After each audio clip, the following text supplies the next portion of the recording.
Kenapa baginda Nabi SAW diarahkan untuk menentang Bani Quraizah selepas peperangan Ahzab?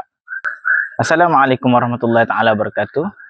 Selepas berlakunya peperangan Ahzab dan umat Islam mendapat kemenangannya, baginda Nabi SAW dan juga para sahabat diarahkan untuk menyerang Bani Quraizah.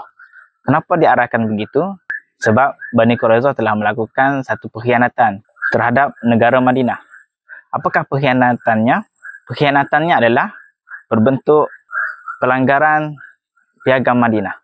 Bani Quraizah asalnya berjanji bersumpah setia untuk mempertahankan Madinah. Ketika mana berlaku perang Ahzab, Huyai bin Akhtab, iaitu pemimpin Yahudi Bani Nadir, telah datang bertemu dengan Ka'ab bin As'ad untuk memujuk Ka'ab bin As'ad dan juga Bani Quraizah menarik sokongan terhadap Muslimin Madinah, iaitu melanggar piagam Madinah. Tetapi apa yang berlaku? Pada asalnya mereka menolak pelawaan tersebut.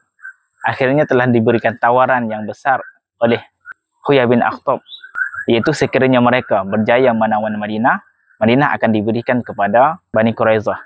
Jadi Ka'ab bin As'ad dan juga penduduk Bani Quraizah tertawan dengan tawaran tersebut. Lalu mereka mengambil satu kulit yang tertulis di atasnya piagam Madinah dan membakarnya sebagai simbolik bahawasanya perjanjian piagam Madinah antara Bani Quraizah dan juga Muslimin di Madinah terbatal.